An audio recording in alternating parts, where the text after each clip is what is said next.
it's Michelle, and welcome back to the Royal Daily Tea. Happy Halloween, and for all of my lovely subscribers who have a birthday today, happy birthday.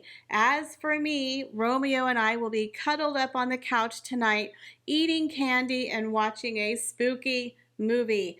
But I also want to have a special shout out to one of my awesome subscribers, Shannon, for sending me a lovely postcard all the way from Vancouver, British Columbia, Canada. Thank you so much for the very thoughtful postcard. I always like to go to my P.O. box and see the lovely items and the letters that you guys send me. So if you're a new subscriber and you are not aware, all of my information regarding my other social media accounts, my other YouTube channel, my merch, my Amazon storefront, and my P.O. box are always listed in the description below on all of my videos. But you guys, we have a lot of juicy royalty to get through today, so you know what to do. Sit back and relax, grab yourself a beverage, and let's get into the Royal Daily Tea. So in honor of Halloween, I thought I would share some royal spooky stories. Apparently a new story came out about Prince Louis's nursery at Kennsington Palace was haunted by a ghost with a very bizarre name. Now the creepy ghost dates back to the early 18th century and is believed to be of a feral boy who walked around on all fours. Ugh, creepy. Now, the royal family has accumulated a huge number of urban legends and myths and odd tales over the years. I mean, we can honestly assume that most of their castles and stately homes are probably haunted. I mean, it's been in their families for hundreds of years. Many people have died in those homes.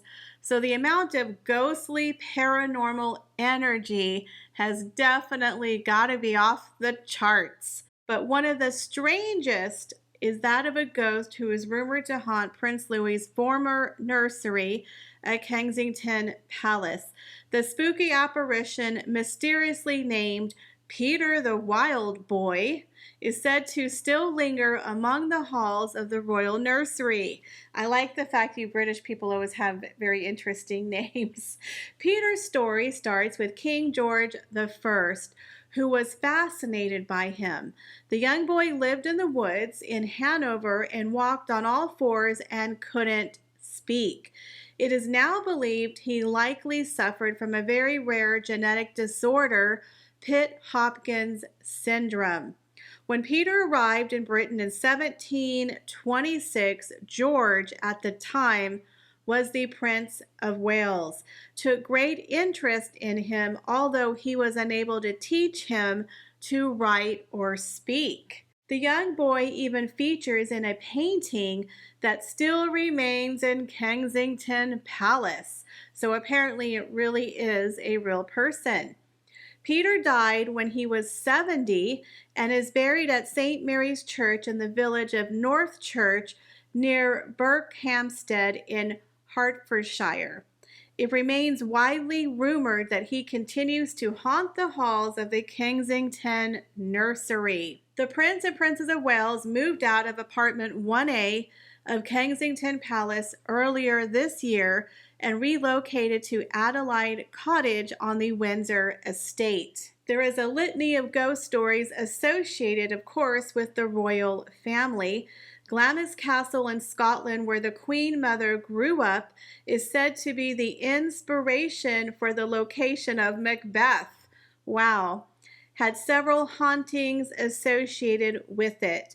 She spoke of sightings of a male servant from the 18th century. According to witnesses, he was a mischievous ghost who would trip people up outside the Queen Mother's bedroom or tug at bed sheets in the middle of the night. Nope, I don't play that game. You don't be tugging my sheets off me. That's called I'm going to a hotel. The castle is also claimed to home several more gruesome spirits, including a butler who allegedly hanged himself, and the woman without a tongue, yikes, who walks on the grounds pointing at her bloodified, disfigured mouth. Holy heck. I mean, can you just imagine the amount of paranormal activity and ghosts? That is why I could never live in one of these beautiful old castles or manors, because mine would be haunted. Yeah, and Michelle would not be able to sleep. Nope. Now, while both Princess Margaret and Queen Elizabeth II reported seeing ghosts, including of their late ancestor, Queen Elizabeth I, it is also said that King George II still haunts the palace. Towards the end of his reign, Britain was locked into the 7 Years' War. Witnesses claim the king's spirit hangs around the palace, crying for his lost soldiers, moaning, "Why won't they come?" Again, just the history of the people who have walked those halls would be so interesting with all of the spirits and the history. I can only imagine the amount of ghosts that they have. So what do you guys think of that story? Do you believe that the palace is haunted? Leave me your comments, guys, down below. So King Charles and Queen Camilla have kicked off their 4-day state visit in Kenya. They were greeted at the State House in Nairobi, Kenya, for a ceremonial welcome. Upon their arrival, the royal couple were greeted by the President, His Excellency Dr. William Ruto, and his wife, the First Lady, Her Excellency Miss Rachel Ruto. Now, on Tuesday morning, the President rolled out the red carpet for King Charles and Queen Camilla at the State House, complete with a red carpet and a 21-gun salute performed by the Kenyan Navy. Now, not long after attending a bilateral meeting with the President, King Charles participated in a wreath-laying ceremony at the tomb of the unknown warrior in Uhuru Gardens. Now, the king appeared to be overcome with emotion after laying the wreath, and of course, we have a picture of him wiping away a tear. I always find laying of the wreath to be a very emotional event. So King Charles's next visit, he attended a tech and innovation showcase at Nairobi Garages. There he met with young technology entrepreneurs. The king next picked up produce from an urban farm. The king picked produce from an urban farm and presented it to a hospital chef as he learned about a Kenyan project that has given new life to waste ground. King Charles pulled out spinach, kale, and curry leaves from the ground after he was given a guided tour of the city Shamba, a city farm initiative, on the first full day of his state visit to Kenya. Hospital chef Nellie, who was handed a basket of vegetables with the final few picked by the king himself, said, quote, "He asked if it was for the patients, and I told him it was. Having this organic food available is very good for their recovery." The king was also shown a selection of large African land snails bred by the staff at the farm, and laughed when told by Gregory Kamani, the Shitty Samba's founder, chief executive officer, the slime is used by the beauty industry for women's facial products. So next time, ladies, you're putting on that cream, you could be wearing slime. Ew.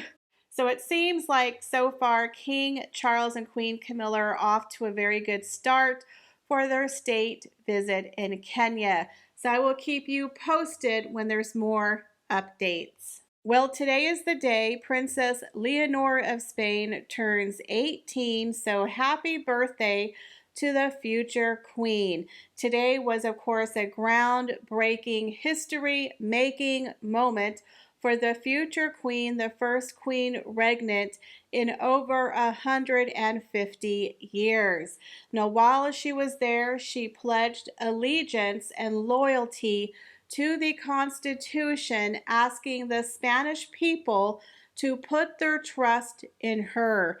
There she was flanked by her very proud parents, Queen Letizia and her father, King Felipe, alongside her younger sister, Infanta Sofia. So, of course, they did release some beautiful official portraits celebrating her 18th birthday. Now, you can definitely tell the pride of the Spanish people. People lined the streets to watch the procession of the royal family. So today, stepping on the worldwide stage at the House of Parliament in Madrid this morning, Princess Leonor looked calm and composed despite the huge historic weight of the moment as she officially became Spain's future queen. Today, her 18th birthday, the teenager swore allegiance to the Spanish Constitution, meaning that she can now officially act as regent in the absence of her father, King Felipe. Now, as she swore allegiance to the Spanish Constitution in Parliament with her family and government representatives watching on, Leonor's experience in public speaking was clear to see with proud and unwavering delivery. In her speech delivered to the nation after the ceremony, the princess once again stated her commitment to the Spanish people and in turn asked Spaniards to trust her as she steps up her role and becomes a queen in training. And a very touching, poignant moment came when the king presented his daughter with the collar of the Order of Carlos III, which is the highest civil honor in Spain. Leonor looked regal in a beautiful white suit with her hair pulled elegantly back in a low, sleek ponytail, and her makeup was very natural. Now you can clearly see there's a lot of pride in the people of Spain as people took to the streets to watch them proceed to the palace.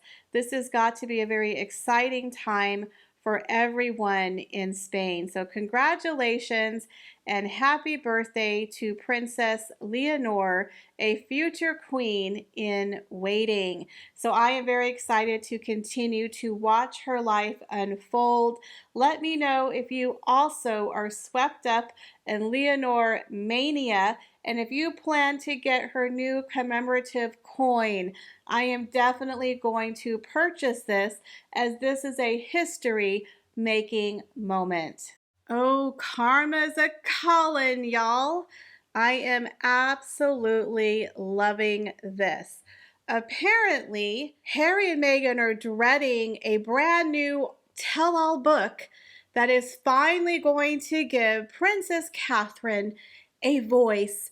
You know, like Meghan, who didn't have a voice because she was Ariel and didn't have a seat at the table, but who hasn't shut her pie hole for 5 years. This woman has had a voice through several sources. Omid Scooby-Doo, I'm talking about you, and all of those little stories planted in People magazine by her friends. Yeah, Meghan has had her voice heard over and over, but now it's Princess Kate's turn, and karma is just delicious. I'm loving this. So Prince Harry and Meghan Markle, they're dreading the release of a tell-all book giving Princess Catherine a voice, according to a royal insider. So Gary Goldsmith, who is the brother of Carol Middleton, the mother of Catherine, is preparing to give the family a voice against accusations from Harry and Meghan. Oh, I am loving this uncle. I think we all need to invite this man to tea, because talk about having all the juicy gossip. I bet he's got a tale or two to tell. The book will reportedly reveal private family details and will set the record straight almost a year after the release of Prince Harry's bombshell memoir, Spare. A royal insider said when Harry was originally compiling his book, his publisher was confident William wouldn't comment because it wouldn't be fitting for their future king to do so. Exactly. You know, Harry and Meghan knew they could throw punches and jibes at the royal family because they were all following the never complain, never explain rule. But that does not apply to the Middletons. That does not apply to Catherine's uncle. I say I'm planning to purchase said book. Now, the royal insider said Harry wouldn't have anticipated such a comeback from Kate's family. He and Meghan won't like it one bit. No, sir, not one bit. And will be dreading the book's release. I'm loving this story. I don't know all the details, but when I do, you rest assured I'm buying myself a copy. Yep. What do you guys think about Catherine's uncle spilling the tea? Well, guys, that is all the royal tea that I have for you today. Thank you so much for stopping by my channel. If you have not yet subscribed, I hope you will subscribe as I'm trying to reach 30,000 subscribers before the end of the year. As always, I appreciate each and every one of you. Thank you for watching and supporting my channel, and I hope to see you in the next one. Bye, guys.